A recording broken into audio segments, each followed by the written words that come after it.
Welcome back to the channel. All right, it's time for the top 10 skill champions in 2023. I always poll my Discord server people the roles of honor, are able to nominate any champion within the class, and then of course everyone is able to vote. It is an incredibly smart server. I love hanging out there, talking shop, talking the game with them, and they're playing the game in a variety of modes, longevity, experience, the whole thing, and it really creates a great top 10. Now, I know a lot of you want to get straight into my rankings, and there's a timestamp in the description that allows you to jump straight there. But the one thing I always want to make sure everyone always hears is, you know, you're going to see the categories. Add 20 points to the champion you enjoy most when you go to think about your rank up decision. One, it's a game, you're going to enjoy it. And two, you're going to play them better than someone else that I have highly ranked because you're going to know how to play them. Also, make sure you've at least once heard the metrics, the explanations from either Baron Vega or Cabro, or maybe both, as they explain to you how it is I came up with these formulas and what they're supposed to mean. All right, let's go ahead and jump into the rankings. This is Baron Vega. Vega's asked me to do the introduction and explanation of his metric system that he and his friends from SSX came up with. In general, every champion is given a total score out of 40. I have been given a 31, which although I've been told is extremely good, I do believe it should be significantly higher, and I'm sure you agree with me. General is a possible 10 out of 10. This is essentially just how good is the champion. We all kind of intuitively know it. How many powerful abilities do they have? If new content comes out, are they some of the first champions you think of? Battlegrounds. It's an important mode. Great rewards, and a chance to really use your roster and strategy and knowledge of this game. There's a possible 10 points, and your defensive capabilities of your champions was able to be included. I'm a great defender and a fantastic attacker. Therefore, I got an 8 out of 10. It should be a 10, but it's an 8. I'll take that up with Vega later. In war, you are not allowed to include your defensive prowess in the score. It is also out of 10 points. I've been given an 8, which, as we all know, is ridiculous. But I am told that it means this is a reliable attacker that is used often to take a variety of nodes and defenders, and you frequently see them used in high-tier war. Long-form content. Necropolis has the best rewards in the game, and long-form has a total score possibility of 5.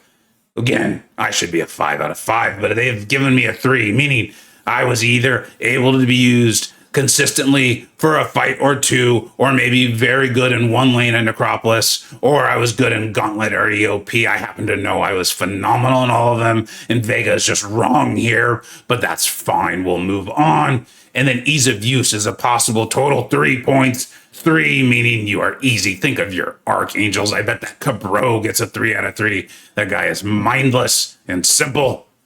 And then the toughest is a 1, meaning your Tigers and your Kate Bishops, and I am too smart to ask anyone to spend that much time trying to learn how to play me. A 2 is just right, and this is the 1 score, aside from the 10 out of 10, that Vega got correct.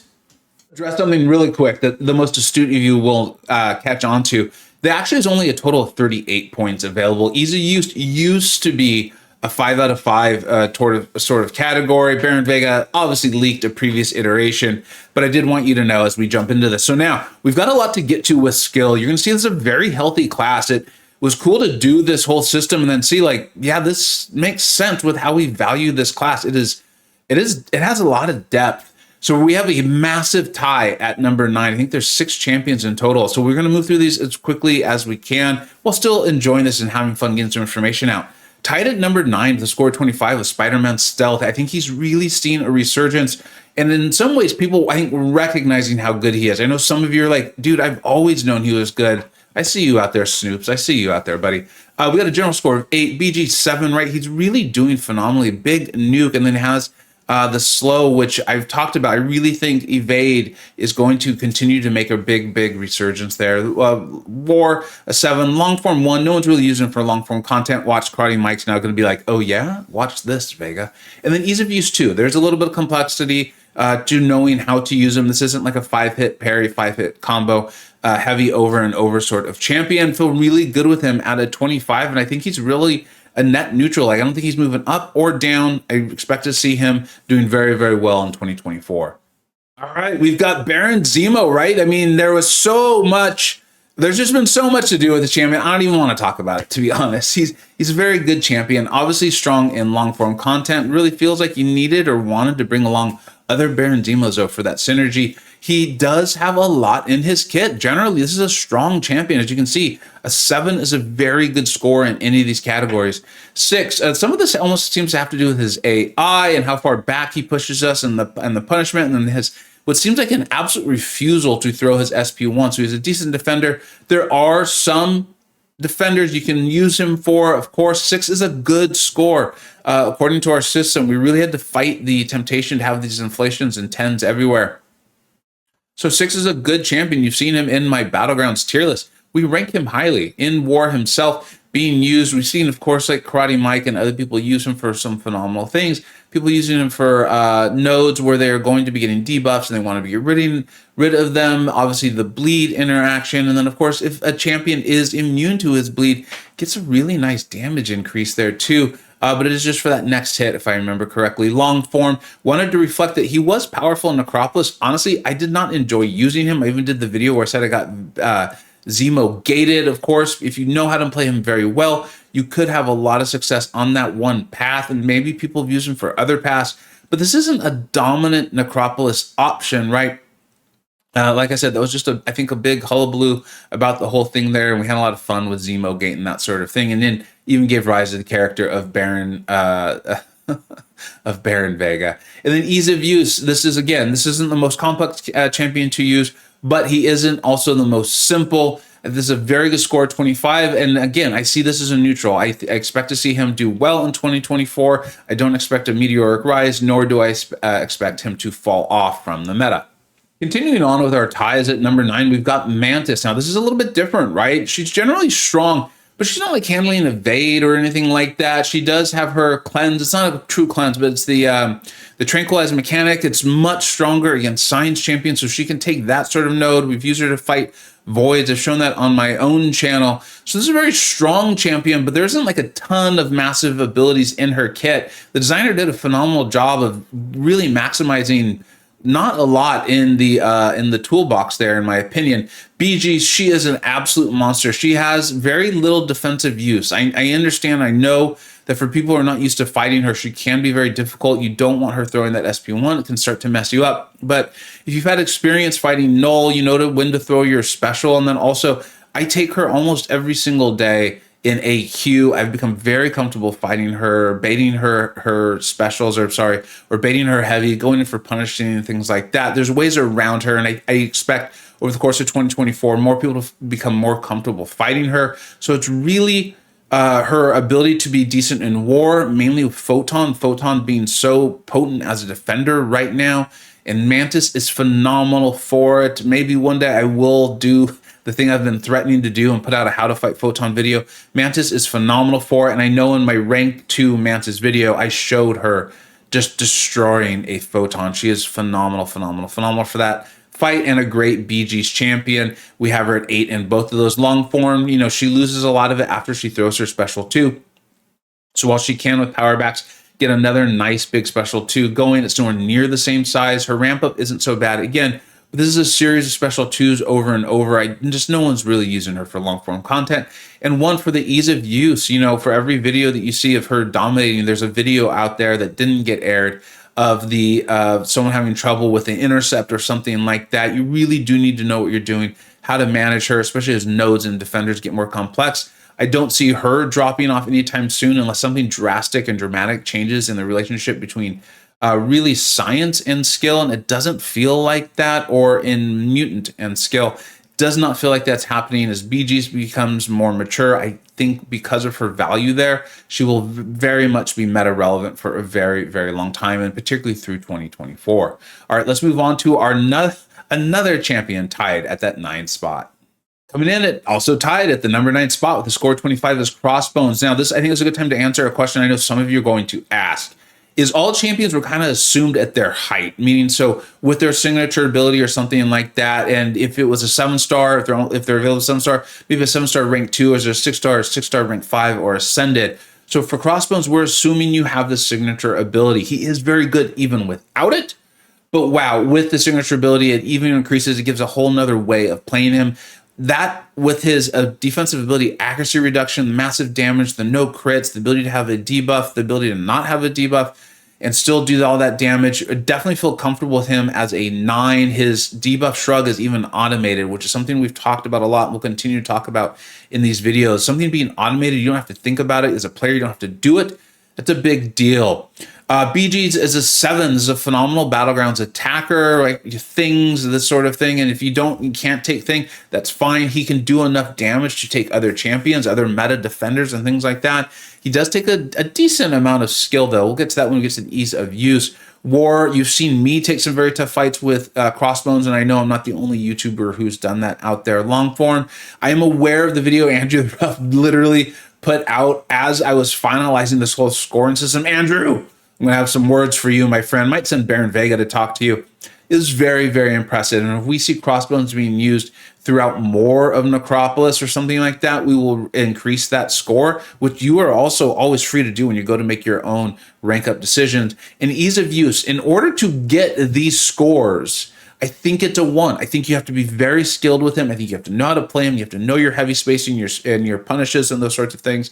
And I think that puts him in a 1 category. Still a phenomenal score of 25. This is a very powerful champion, but you got to know how to play him to get these sorts of scores. We have 2 champions left, tied for the 9th spot. Like I said, skill is very, very healthy. There's actually some honorable mentions. I'll mention them at the end of the video if I can remember to do it. But this is Shang-Chi, and this was the first one that really tested me on my whole scoring system, because for me, Shang-Chi he's like the 4th best skill champion in the game. I've had him at the highest tier for a very long time, and he is phenomenal. I think this is showing it is like how many good champions are in the game, how good skill is, but also maybe he's not quite as good as I thought he was. Now let me talk this through. 10, he's our first 10 we're seeing as a general score, and he's going to be the first 10 we see for quite a while as we move through these rankings. He can do so many things. I've shown this in so many videos. I love Shang-Chi. He was my first rank 3 6-star champion. I even took him to Sig 200 despite his Sig not being that amazing. So, you know, trust me, I get it. And this was really hard for me to do. But then when we go to where he's actually being used, I had a highly ranked Shang-Chi and I did not use him often. Now, I know players like Jay Will, skilled players were using him. I even brought him in at times. But as my deck matured, as the mode matured, I very rarely even think about bringing him in. Now, hopefully you've seen, I have a recent pull that may change all of that. So we'll see, and maybe his value will increase. I also am predicting that evade will continue to become a problem that we see more and more in 2024, which could give Shang-Chi more value. So keep that in mind. 6, in war. Unfortunately, this is just a situation where he's very powerful. I've used him many times in war. I've taken many tough fights with him in war, but that often feels like there's someone else who can do the fight maybe just as well, and then also take other fights too. Just a really interesting scenario when we really sat down to think this through, despite all agreeing Shang-Chi a 10 out of 10 in general. Long form content, he's just not being used there. It's really not. And then ease of use, in order to get these scores, in order to treat him like a 10 out of 10 general champion, you got to know how to play him. You need to know how to reset your strikes. You need to know what those strikes do. And that definitely puts him at a 2 in the ease of use. Even if you said, because I know I'm aware of the stuff Sweden did, I think it was in EOP. Even if you move him up to a 2 or a 3 in long form, that increases his score to like a 27, you'll see, yeah, that increases him higher. He's a great champion. And this is all comes down to like how you personally using him. But myself and all those people I thanked, we came up with a 25. And honestly, it makes sense to me. Okay, our final champion coming in at number 9. This absolutely shocked me. In fact, when we tabulated the scores, I was like, guys, this can't be right. Like, there's champions above Shang-Chi that I'm struggling with, but to have a Tuma ranked similarly, and then we really went through it. I mean, spent a lot of time on this. General 7.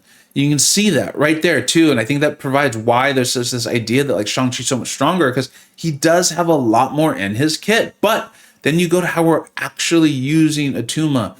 Battlegrounds, an 8. He's a great defender. There's very few attackers that will take 0 damage from fighting an Atuma. And then honestly, if you want to use him on offense, there are some relatively meta defenders. A lot of these science champions you can use him for. He has a very, very powerful shrug. And then the way he interacts with debuffs and ability accuracy is very unique. And then he has one of the strongest true accuracies in the game off of the SP1.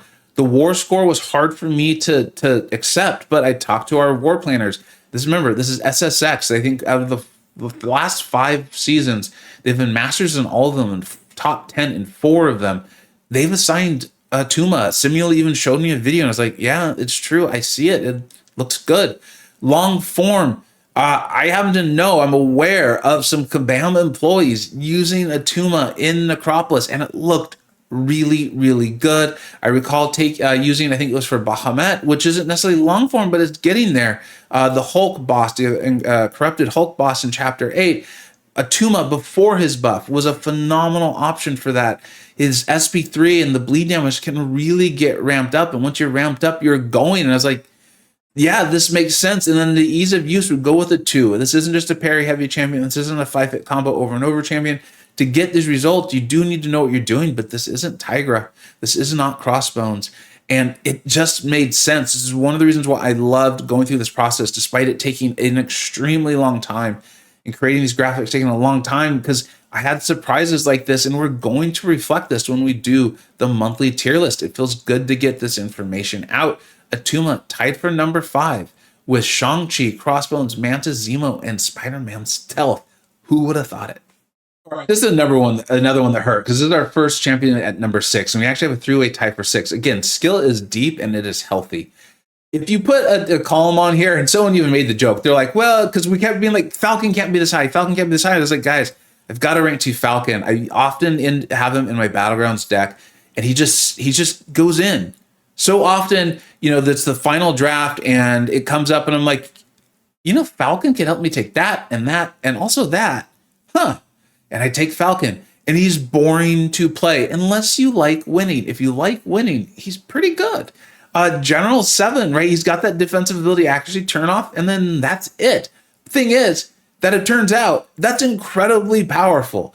Battlegrounds, he's purely an attacker, and yes, there often are faster options or things like that, but the breadth with which he can take is pretty good. Also, I've got him with the relic with Black Cat. I've done the Falcon video on all that. If you're interested, you're just like, what are you talking about?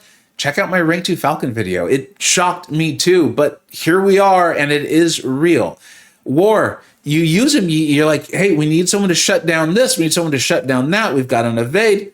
Hey, Vega's got a rank 2 Falcon, so-and-so's got a rank 2 Falcon, send them, and it works. It's just the way it is. Long form, I would not want to use him for long form. There's even been different node sets. I think there was one in Grandmaster's Gauntlet, and there's one in Necropolis that deals with ability accuracy and who can turn it off and who can't and those sorts of things. So Kabam is aware of these sorts of things, and they're definitely trying to minimize it in a relatively healthy way. No one's using Falcon in long form, so we had to give him a 1 out of 5 there. Ease of use. As long as you can manage to not fall asleep, you're probably going to be okay playing Falcon, and you're going to come out and do a lot of damage. And you know what? You can parry 5-hit combo over and over, and he's highly effective. For all the ways that Falcon was boring, if you want a defensive ability accuracy reduction champion and you want him to be exciting, then here's Black Cat. They're literally tied. They're very literally tied. Black Cat is not automatically turning off the things that Falcon is, although she does have something against the skill champions there, if I remember correctly. But she is powerful, and ability accuracy reduction in itself, just by itself, is insanely powerful. We've talked about that in a lot of my Battlegrounds tier list rankings and why I continue to have your ability accuracy reduction champion so highly ranked. Battlegrounds 7, she's a great nuke. I've done it myself in my latest rank up roundup. I showed you, I took her to rank 2. Lo and behold, there was a Hulkling sitting right there. I hadn't played Black Cat in over a year probably, and absolutely demolished this Hulkling. She's a great attacker. I know why Eris has been showing us this time and time again for season. Zode from 4BGs, the Alliance 4BGs, kicked my butt with his Black Cat. So trust me, I get it. I'm with you all. A good score of 7 with a little bit of defender value there. Not too much. Didn't really factor it in. In War, I think she is valuable as a 7, but you got to know how to play her, and we'll get to that with ease of use. I think she has attacker tactic for this upcoming season, the next 2, so we'll probably see her being used even more. And there's a thing with War, she has a semi-risky playstyle, which is why you often don't see her in high tier War. Safety really becomes very valuable there. Long form, we saw all the amazing fights against Red Hulk. There's a lot of reasons why that fight is hard to duplicate elsewhere. But if you can turn something off, if there's an ability or a node or something like that, you can turn off and keep it turned off, her damage ramps up and is incredibly impressive. So we at least want to recognize that potential there, and we have seen it play out. Ease of use, I don't think of her as being as difficult as like your Crossbones or your Tigras, but once you get her set up, she is producing phenomenal results. She also clearly is not a parry 5-hit combo sort of gal. You're doing the intercepts and the heavy punishes and using your own heavy too. So this feels like a really strong rating for her. I don't see her falling off. I also don't see her going higher. I think this is kind of like where she's at, and it makes a lot of sense. It would take a lot of changes with this within the skill or the mutant class for her to fall off, in my opinion. And then the last of the skill champions tied at the number 6 spot. You knew my boy MCoC was going to be here. It's just a matter of when. When in the top 10 would he be here? But here he is, my first ascended champion. You know I love him. I've done the showcase. I've done the whole thing. Hopefully you had a chance to see that. Shout out to Ankit, right? Telling us how great MCoC is, showing us how great. General, yeah, an 8 out of 10. He's got the ability accuracy reduction. He's got 2 different debuff damage sources. We've shown and talked about how powerful his incinerate is and the growing. He's even got that delightful synergy with Kushala to make that go bigger. And then of course you have the ability to gain power right with your combos or hitting into the block. You can do damage to hitting the block. So there's no one ability, right? He doesn't have a slow or something like that. So we couldn't give him more than the 8. In fact, the 8 felt like you were pushing the boundaries. Like you got to play him really well to get the 8. But it did feel secure and safe there to go with the 8. In Battlegrounds, there's not a lot of nukes better than him. In fact, there was some argument, mainly from me, that he should be a 10, but the group talked me down to a 9. And it did make sense, I think. I don't know. They may have bullied me into that one, to be honest. In War, this was, again, me saying, like, look how phenomenal he's been. There's a lot of Tier 1 Masters, top 10 planners saying, like, Vega, we think he's more of a 6, buddy. Like, you're very good with him. You did a lot with him. But some of that was the tactic. But I came back and I was like, a lot of it wasn't the tactic, though. I showed that in the fights. Or there were defenders that also had the tactic. So he would still be good. But ultimately, there was enough of them. And I did agree with them. They convinced me that maybe a 6 instead of a 7 was a good spot. Long form, I don't think we're going to see him too much in long form. You can get the incinerate damage ramped up very high, and you can keep it up refreshed and that sort of thing. But to pull him in and to use him for a variety of fights along and like Grandmaster's Gauntlet or Necropolis, I just don't see that. So we did need to keep him at a 1. And then skill, a score of 2 out of 3 for the ease of use for all the reasons we already talked about. So there's a reason to go over them again. I feel very good about him at a 26. I love it as the 6th best, tied for the 6th best skill champion in the class. Who'd have thought? My boy MCoC, I love him. If you're like, no way, check out the playlist on my channel.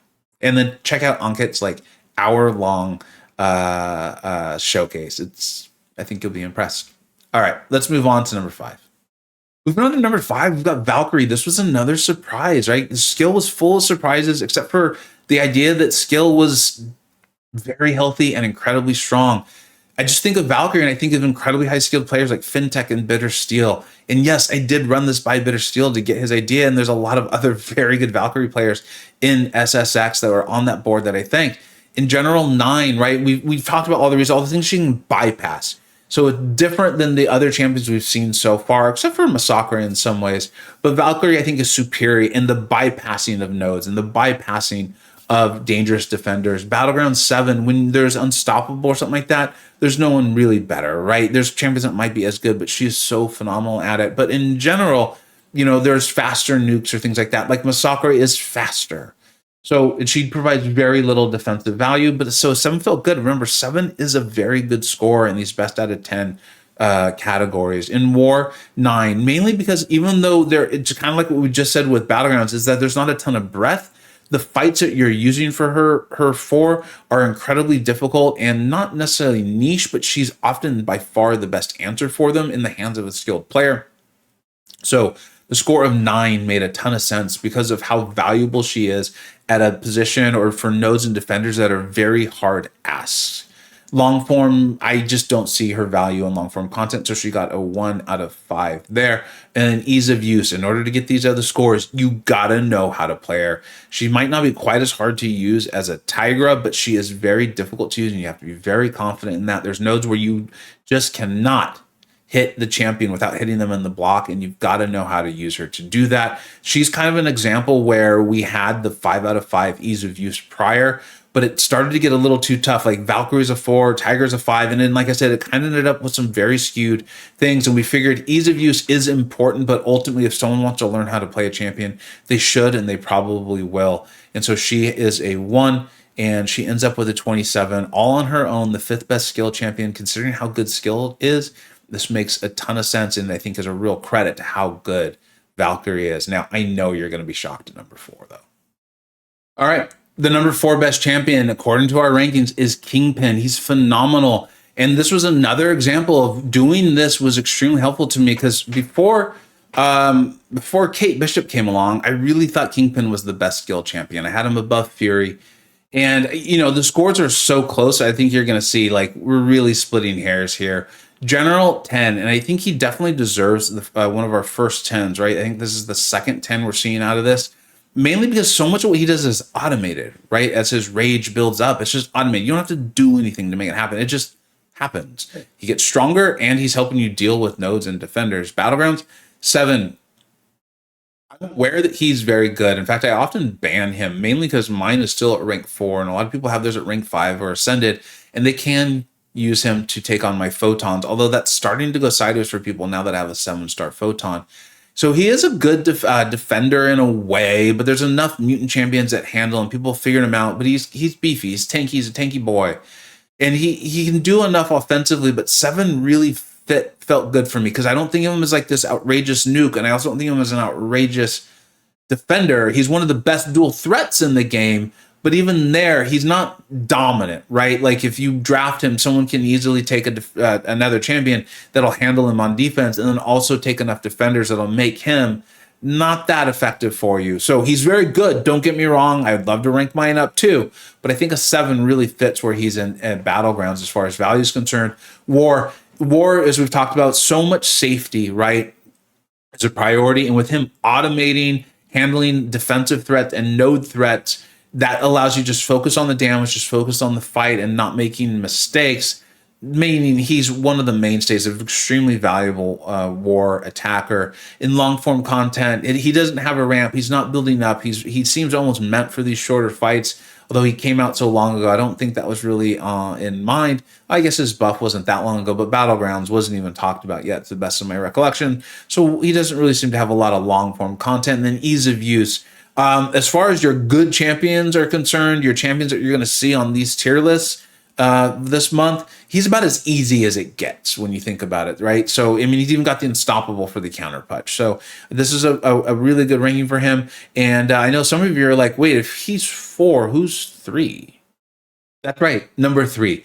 I already recorded this, and I misspoke and called her the number 4 champion. I think it's still blowing me away that she's so powerful, but I was so happy with how it went and everything I said, and making sure I shouted out Bitter, because he really is the driving force on not only why I'm so confident in it, but why I'm even aware of how good she is, that I don't want to change it. So for the rest of me talking about Chilith, keep in mind, she's actually the number 3 rated champion.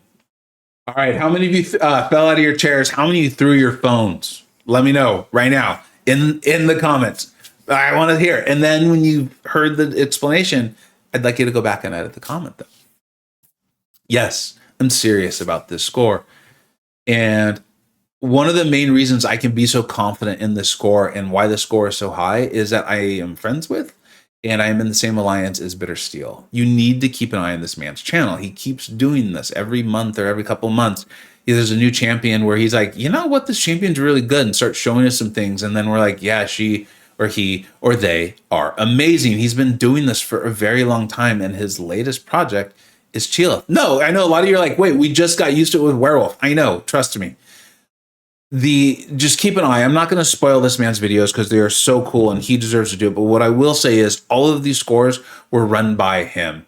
And honestly, we could have pushed them higher. In general, 9, there's a lot in this gal's kit. And when you start to play and see the videos, you realize how accessible they are. In Battlegrounds, he's going to have some cool stuff there too, but being modest and saying like, look, let's hold off. I'd like to prove it over a longer period of time for that Battleground score to be higher. But here's the thing, Jillith even has some defensive capabilities. So I was very tempted to push her up to an 8 and possibly even a 9. In war, yes, he's taken off-season war fights that were hard, not just defenders on with recoil or weird placements. These were strong, tough placements, strong, tough nodes. Steel dominating. In the hands of Bitter Steel, though, long form. I know you're like 5 out of 5. I thought that category was only out of 5. You're only going to have one other champion on this list that's a 5. How can she be a 5? Again, trust me. Go to Bitter's channel. I'm going to link it in the description. I'm going to link it. Go subscribe and then be like, Vega sent me here and told me that Chilith is amazing. I want to see it, Bitter. I want to see it because you should see it. It's like, Bitter, release the tapes, bro. Ease of use. This one's tough. I actually considered giving her a 1 because I wanted to keep in mind that Bitter is one of the best players in the game. But I talked to him and he's like, honestly, I don't think so. This isn't like playing Tiger or even necessarily Valkyrie for me. She's really good and sure, reaching certain peaks in some of the Necropolis stuff, maybe. But ultimately, I think this is a 2 based on where we have the rest of the champions ranked. I feel really good about this. I really desperately want to pull a Chilith. When I open my Titan crystals, and I've been saying that to you of late, I meant it. And here is why.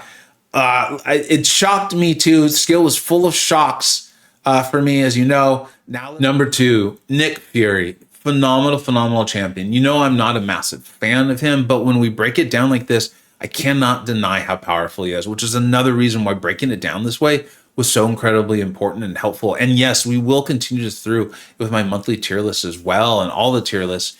General 10 out of 10. All right, the guy is packed full of abilities. They just shoved them in there. And that's like, it's almost like once it went through a balance pass, they probably snuck in like 3 or 4 more. And Battleground's phenomenal. One of the, probably the best dual threat, or if not one of the best dual threats in the game. I've ascended mine. He's won me matches on defense. And then he's not amazingly useful on attack, but he can be used in a pinch. I've used him. And in Battlegrounds, it often works out that way where you and your opponent both end up with really ugly matches. For third and final one. And Nick Fury is not my favorite one to then go ahead and use on offense, but it can be done. The bleeds can be so powerful. You just end your combos in light. War, same thing, right? He's often not the most used DLL term, the most elegant option for a fight, but it is not unusual for me to get that ping online and they're like, all right, Vega, we got you. You need to put on full recoil, full dual, double edge, deep wounds. You're going to do all the things and just mash, and he works. And the sad part is he actually is a good champion. You can use him elegantly, but often just mashing is the way to go with Nick Fury. Long form was really, really good in Abyss. I believe did have some use in Grandmaster's Gauntlet. I didn't personally use him, but I think he had use there. And he does seem to have some use in Necropolis, so we need to reflect that. And then ease of use. I've used the word smash or mash multiple times already. I think that exemplifies or shows or demonstrates this is a 3 out of 3 as far as the ease of use, just in those combos in light. Throw your SP1s, throw your SP2s. Does it really matter? It doesn't. The answer is no, it doesn't. And then this, of course, leaves only one champion that could possibly be the number 1 in skill. I think a lot of us, that top 4, right? Kate, Fury, Kingpin. And then I really, trust me, once Bitter gets all these videos out, I really think you'll believe or agree with me that Chilith deserves to be in that conversation. But with Necropolis, and this is what made the difference, with Necropolis now being here, I put out the video showing you how much Kate's damage ramped, right? We did that video. I also did the short form video with Kate. She's amazing. She's phenomenal. I will say that Necropolis has been really interesting for me in using her there because so often I'm like, did they build the Necropolis for Kate? It's like we're gonna put some debuffs, but they're not gonna be too bad. We'll give you time to get up all her tranquilizer. Like, okay, thank you. Like, I'm glad you did. And they're like, oh, and the big punishment's gonna be you're trapped right next to the defender when they throw a special, but they won't be too bad, and Kate will be ready to punish. It's like, I mean, thank you. I'm glad you did it. Don't get me wrong, but it does feel a little strange. The next long form content that comes out, I have a feeling she won't be as strong as she is in this one, but in general, the girl's got it going on. She's got enough built into her kit that she can handle, right, with like the evade from the cold snap. The cold snap also does massive damage. We talked about this in the very first tier list video that she appeared in. I was like, a passive slow or a passive cold snap off of the SB1 that you can build, and it seems to do great damage. That alone in the skill class is going to give her value. Then we found out all the rest of these things. Battlegrounds, one of the absolute best nukes. She's not as fast as a Masakure or a Tigra, but the breadth of what she can take is phenomenal in war. I know others have as well, but I've definitely shown you war fight after war fight, video after video, tough fight after tough fight, where she is just fantastic for it. Long form, we just talked about it. And to achieve these scores, though, you have to play her very, very well. Admittedly, in the solos I've shown you, I don't think I've played her. I think I've played her more like a 4 out of 5. And that's been enough. And it's gotten the job done. I've had to heal up after the fight or something like that. But when you really want these sorts of scores that we're showing here, you got to play her to 1-1, but she's worth it. She rewards you. She's phenomenal. I said I'd mention the honorable mentions, and I will here really quickly. They were very close. They were only like 1 or 2 points off. It was Moleman Blade, Jabari, and I've got to shout out Elsa, who was also very, very, very close. Hitmonkey, Agent Venom, and Moondragon were all considered. So depending on how the year shapes up, what new champions come out, what modes, what metas, and those sorts of things, I could see anyone moving around, but I feel very good about our top 10. I hope you've enjoyed this. Make sure you check out the playlist, because I know not everyone's going to see these in order. I'll be calling it like top 10 rankings or top 10 champions for December 2023. I absolutely love doing this. I hope you've enjoyed watching it. Leave your comments. Let me know what you think we got right, what you think we got wrong. Like, was this surprising to you? That sort of thing. And yeah, I hope you're having a great holiday season, and thank you so much for watching. And thank you to my boys over at SSX. So many of them spent a ton of time sharing their knowledge, their expertise, and their experience in these modes, and also helped me come up with the formula in order to rank these champions. Specific thank you and shout out to Bitterstill, Campo, DLL, Gara, Na, Odysseus, Outline, Royu, Shibi, Simula, The Strands, Zahid, Matt Hill, and of course my boy, Egatron.